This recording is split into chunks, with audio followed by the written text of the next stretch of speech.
बीवी और ताक झांक। ये कहानी है राधा की, जिसकी शादी एक भरे पूरे परिवार में होती है। आपके पिताजी ने ये घर अपने और हम लोगों के रहने के लिए बनवाया था। अब यहाँ जिसे देखो वो रहने आ जाता है। अरे तो क्या हो गया, सबका अपना पोषण है। अब गांव में तो पता है कोई भविष्य है नहीं। शहर में पिताजी का इतना बड़ा मकान है तो दो दो कमरे अपने भाई भतीजे को कुछ दिन के लिए दे रहे हैं। अरे जैसे जैसे सेटल होते जाएंगे चले जाएंगे। देखिए, मैं ये नहीं कहती कि किसी की मदद ना करें, लेकिन ऐसा ना हो कि ये मदद कल को हम लोगों के लिए मुसीबत बन जाए। तुम परेशान ना हो, सब ठीक हो जाएगा।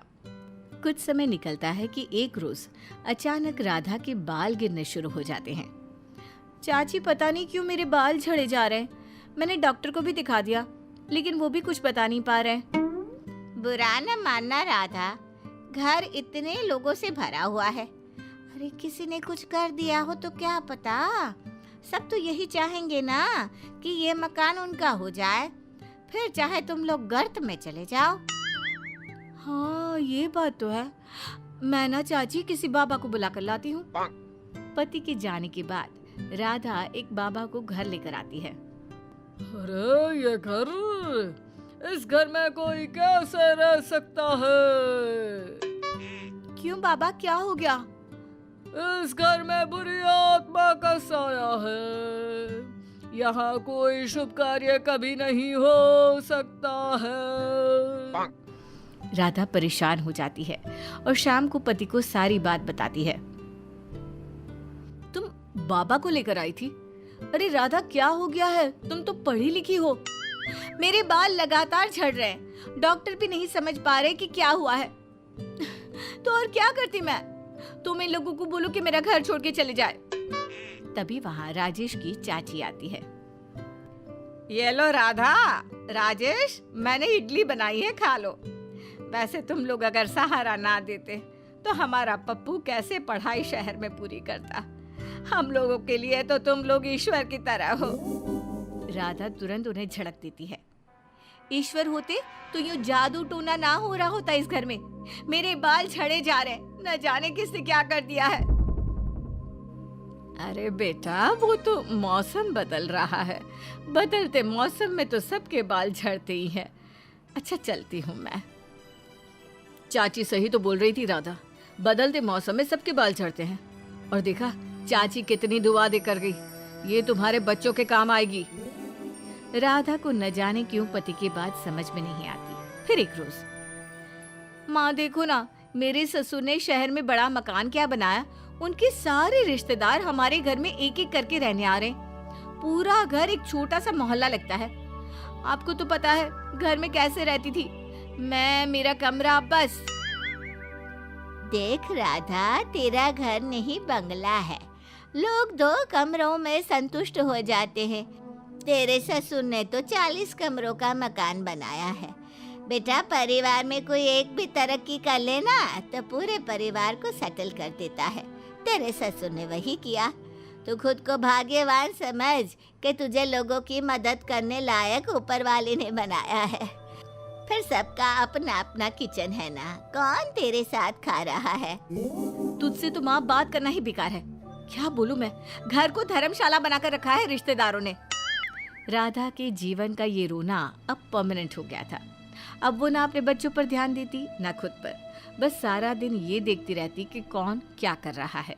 एक दिन, अरे राधा, क्या बात है? कम से कम खाना तो घर पर ठीक से बनाया करो। क्या सारा दिन किसके घर में क्या चल रहा है, इसी में दिमाग लगा कर रखती हो। अरे पता है, कल वो तुम्हारी ताई के जो बेटा बहू यहाँ रह रहे हैं ना, उनकी किचन से चिकन बनने की महक आ रही थी।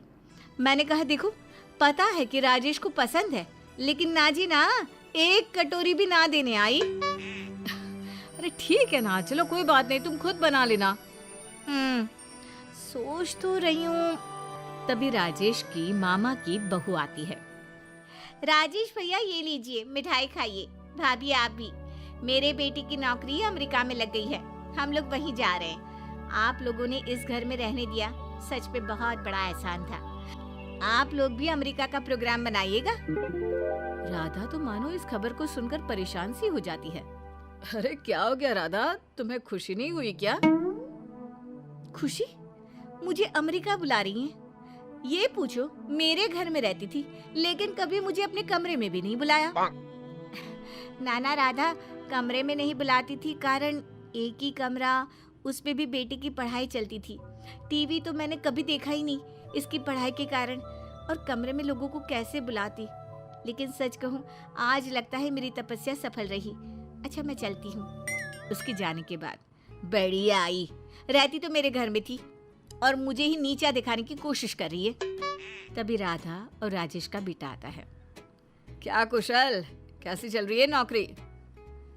कैसी नौकरी पापा, फिर छूट गई नौकरी। अरे करम जले, वो मीना बुआ का बेटा है ना, अमेरिका में लगी है नौकरी। तो माँ कभी मीना बुआ की मेहनत देखी है बेटे के लिए? जान लगा दी थी उसने पढ़ाने में, तूने क्या किया? ट्यूशन लगाकर फ्री। उसकी पढ़ाई भी शहर के बेस्ट स्कूल की है, और तूने कहाँ पढ़ाया मुझे, याद है ना? सारा दिन तो तू लोगों के घरों में झांका करती है, सब पर एहसान चढ़ाया करती। राजेश को बेटे की बात सुनकर गुस्सा आ जाता है। ऐसे बात नहीं करते माँ से, जाओ अंदर। बेटे के अंदर जाने के बाद, बस ये बात तो सही कह रहा है राधा। राधा कुछ कहती उससे पहले ही उन लोगों की एक और रिश्तेदार आ जाती है। राजेश, राधा कैसे हो? वो क्या है ना, मेरे बेटे की शादी है। शादी के बाद परिवार बढ़ेगा और 2 कमरे के मकान में गुजारा मुश्किल है। वैसे भी इस शहर में तुम लोगों के घर रहकर हम लोगों ने काफी तरक्की कर ली है, पर अब बड़ा घर ले रहे हैं। ये शादी का कार्ड, आना जरूर। अब कुशल की भी ना हम लोग बहुत जल्दी शादी करने वाले हैं, तो आप भी आइएगा पक्का। रिश्तेदार चली जाती है, लेकिन राधा को एहसास होता है कि वो सारा दिन सिर्फ एक ही समस्या को लेकर पूरी जिंदगी उसी के बारे में सोचती रह गई, जबकि वो और भी बहुत कुछ कर सकती थी। राधा भी अपने बेटे के लिए लड़के ढूंढना शुरू कर देती है, लेकिन लड़की का बाप कहता है, अरे कैसे कर दो शादी, बस घर बड़ा देखकर। पहले ये बताइए कि लड़का करता क्या है, कुछ करेगा तभी तो बड़ा घर चलेगा। बड़ा घर है, वो भी शहर में। अरे बहन जी, सब था फिर भी लड़के को नहीं बना पाई। क्या करती रही सारी जिंदगी। माफ कीजिए, हमें आपकी लड़की का रिश्ता मंजूर नहीं है। देखा, हम लोगों के घर में ही रहकर लोगों ने इस शहर का फायदा उठाया है, वहीं तुमने लोगों के घर ताक झांक करने के चक्कर में कुछ नहीं किया। सच्ची मुझसे बहुत बड़ी गलती हो गई। मैंने सारा जीवन दूसरों की जिंदगी में ताक झांक करने में लगा दिया, और अपनी लाइफ, जीवन सिर्फ एक बार मिलता है ये तो मैं भूल ही गई।